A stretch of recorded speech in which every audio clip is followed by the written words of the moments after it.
Ho, we are answering some questions. Timmy with the intro for the in-bro. So, I put out a little question thing on Instagram that'll ask me anything, and I figured it'd be fun to answer them live. Have a little bit of a yap and a bit of a chat with the dogs here, and it is actually 12:30 a.m. right now because, well, I promised myself that I was going to do this today, so I'm doing it today. And so we're doing it. All right, brother, put some clothes on, please. I've got clothes on. I got the shorts on, bro. We got the shorts, and we're having fun. All right. I'm just going to do these in this order here. I'll do them from the first question first. Actually, this last question is an interesting one first. Let's start with that. Have you ever felt that maybe you're the problem? You know, that's an interesting one. I think that this guy seems like a chill guy, so I don't know if he's necessarily talking about me being the problem in terms of like a negative, like a mean thing. I actually get the sense that this is coming from a bit of a place of like hurt for himself. So, brother, whatever you're going through, if I have that right, I hope, like, I pray for you, and I hope that all is well. If it's in relation to that, have you ever felt that maybe you're the problem? Yeah, I mean, I can only answer that through the lens of what I think you might be saying there, and it's like, yeah, I definitely have that sometimes where it's like if things are going awry in life, you think that you're the problem, you're not good enough, the things that you do and say and everything is just not enough. I definitely get that sometimes. And have been there before. It's just a matter of looking at it and being like, what story do you want to tell yourself? Is it the case that you want to feel that you're the problem and you're not enough? But yeah, it is a choice of the story that you tell yourself. So I guess sometimes I've felt that maybe I'm the problem, but if it's all our perception, that also makes you the solution as well. What's your opinion on spoiled milk? I have no opinion. Don't drink it. But yeah, we got some cool ones in here. There's 8 questions, which I'm really grateful for all of them. So I'll kind of go from the beginning now. Are you trying to go pro? No. If we're talking about martial arts or like fighting or anything like that, I'm not trying to go pro. I was at one stage when I first was actually fighting back in 2020, like, yeah, I'll go pro with this stuff, but I realized fighting's not for me, so I decided not to go pro there. But by way of being a professional in life, like with all my other stuff, yeah, because I am, and so that's fun. Big advice on how to flow in sparring. I would say put yourself in the environment to do it, like good training partners are really good for that, good music to get a good flow, and the most important, the biggest thing is to get control of your mind in that situation, because that is what will allow you to flow. So I have a cue that I do when I find that I'm trying to force stuff in sparring, and that's when I tend to get hurt or partners get hurt, that kind of thing. I do this to myself, which is a reminder for me to slow down mentally and go better, not harder. Because sometimes if someone gets you, you can get a little bit emotional and think, I'm going to get him back. But that's when it's really important to actually go better instead of harder than them. Like, go better technically and skill-wise. Or if someone's trying to go hard on you, that's when I like to first and foremost go better on a technical basis, as opposed to just like matching and going as hard straight away. So being able to basically calm your mind in the fog of war, as it were, would be one of the big things for being able to flow in sparring.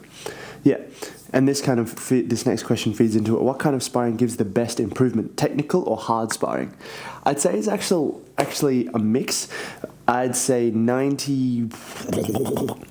Well, 99% of the time, it'd be the technical sparring, because you can learn, you can play without getting lots of damage, upgrade the software without damaging the hardware, as it were.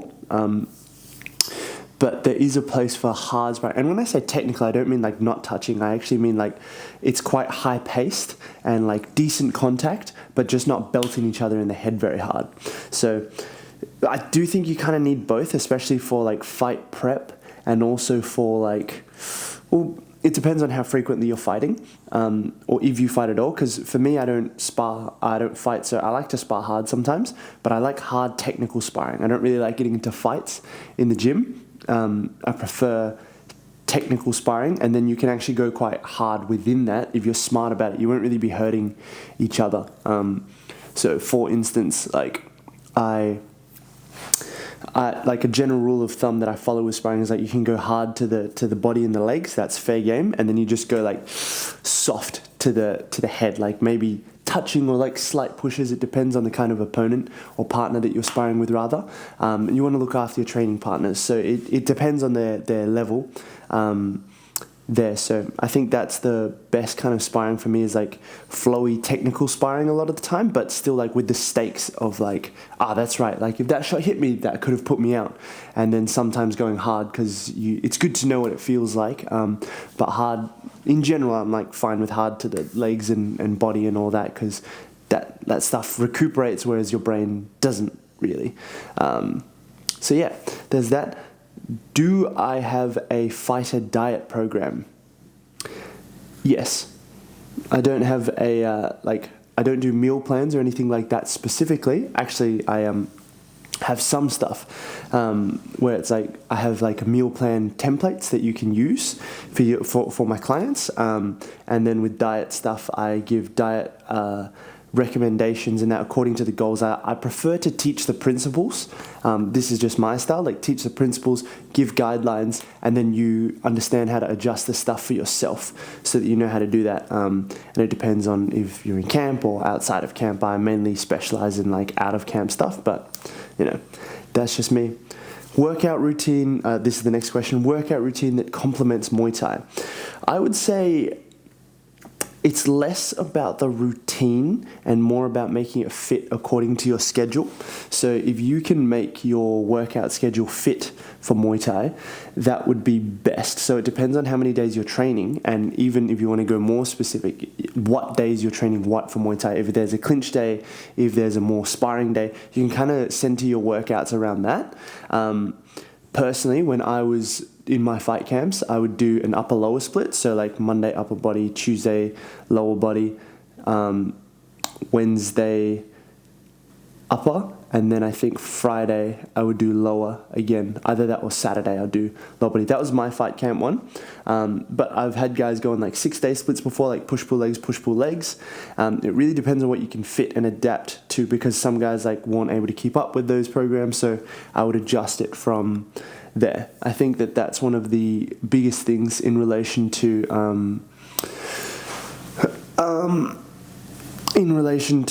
the routine. And I'd say a more important thing is having it fit so that Muay Thai is your main thing, but being intelligent about the programming for it. Like you want to complement whatever you're trying to develop, and I like to develop things in blocks personally. Like for example, I like to use my weight training, the workout routine, to develop my strength and conditioning to complement the Muay Thai, to bolster the Muay Thai. So when we're talking workout routines, I like to do stuff that develops body attributes, physical attributes that are going to help with Muay Thai. So we're talking about strength, we're talking about power, we're talking about explosiveness, speed, muscle size and that kind of thing, plyometrics, like elasticity, that kind of thing. So we're looking at programming a variety of things to really help you develop those attributes so that you can use your skills better.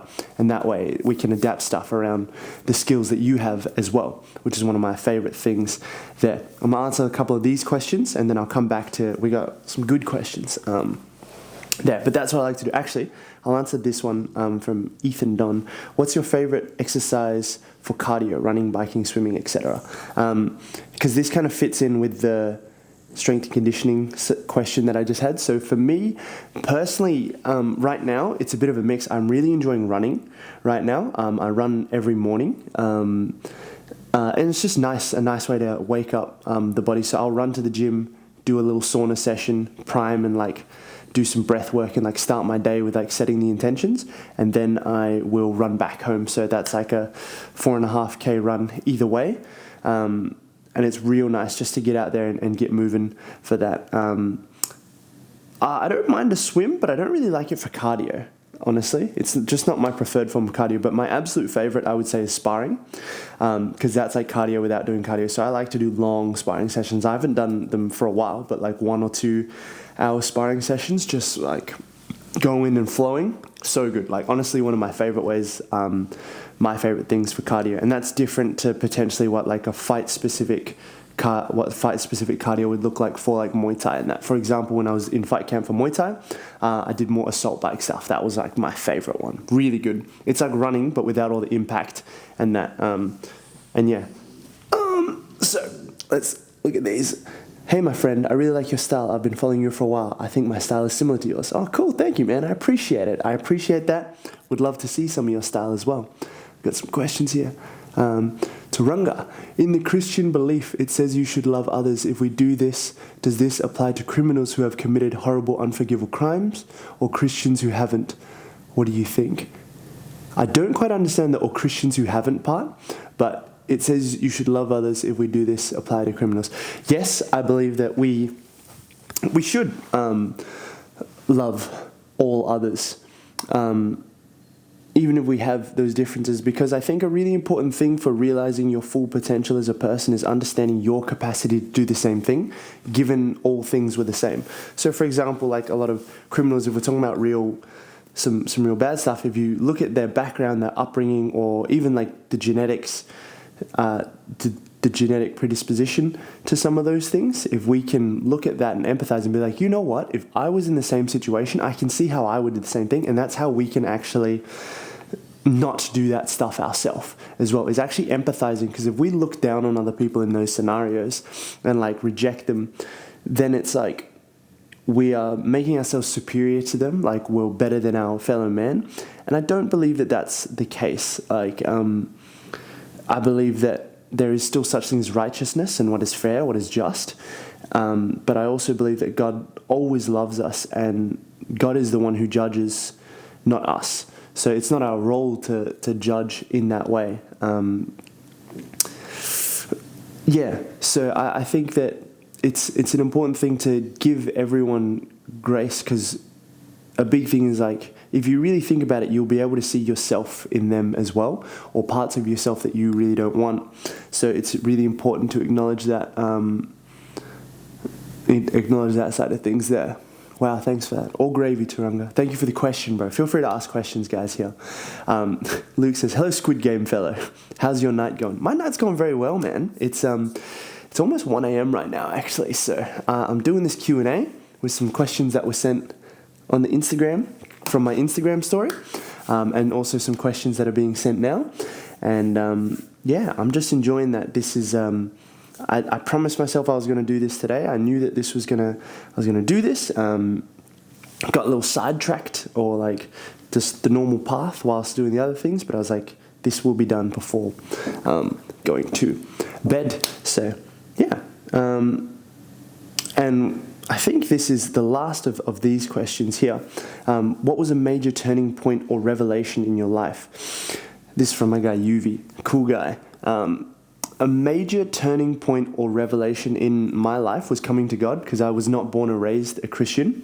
So coming to God and developing that relationship with Him and becoming a Christian was a really major turning point. And I would say one of the major turning points that you could put a date to is the date that I got baptized alongside my wife, which was really cool, really special. I would say that was a major turning point or revelation in my life, as well as that meeting my wife, But if you were to look at a lot of where my life is now, I'd say if there was one thing you will put it to, it's finding God, or like finding Him. But it's like He was always there, So I'd say that was one of the major turning points, because that really influenced who I am as a person as well. And I think that it's just this really special thing to be able to experience that relationship with God and really feel and embody His grace, and get to walk with Him in this life. It really is one of the most special things in the world. So, yeah, I'm very blessed. That was a major turning point or revelation in my life. I keep kicking Zeke in the head because he's down here. So I'm like moving my feet and just bonking him in the head. He doesn't even care. Also, how profound is the Christian faith, and how does having faith help with your Christian journey? Okay, cool. We're on a couple of those kind of questions right now. So how profound is it? I'd say it's the most profound thing in the world. It is, because you could argue it's the source of everything. It's our ability to, it's the very thing that created this world, is like, or God created this world. And so to have a relationship with our Creator in that regard is just one of the most profound things in the world. When you stop and think about it, even if you look at like the structure of us as human beings, you're like, that is so profound. Like, this was such complex organisms, and the beauty of the world right now, I don't have any sunset or anything to look at, but if you just look at nature and that, the abundance of it, it's, and just like the beauty of it, the patterns within it, and our ability to analyze those patterns, and science, and like our minds, and the brilliant things that we can create as well. It's like, it's so profound to think that all of this comes from God. So that's a very special thing. And how does having faith help with your Christian journey? Well, I'd say having faith is everything.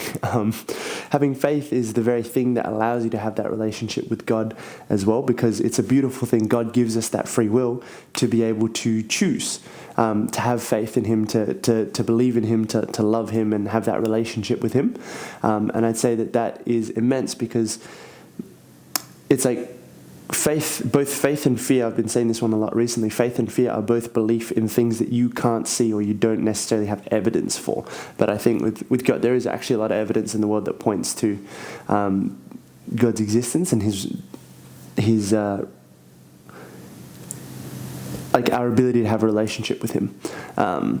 So yeah, I'd say that is huge for the Christian journey, because a lot of things will require you to have faith, and your faith will be strengthened through that fear. And the stronger your faith is, the more you can be tested, and the stronger your faith can become, because the stronger your faith, then the more of a light you can be for others, your fellow man as well. That's what I believe. That's a great question though, man. Really great question, Turunga. You got some good ones, bro.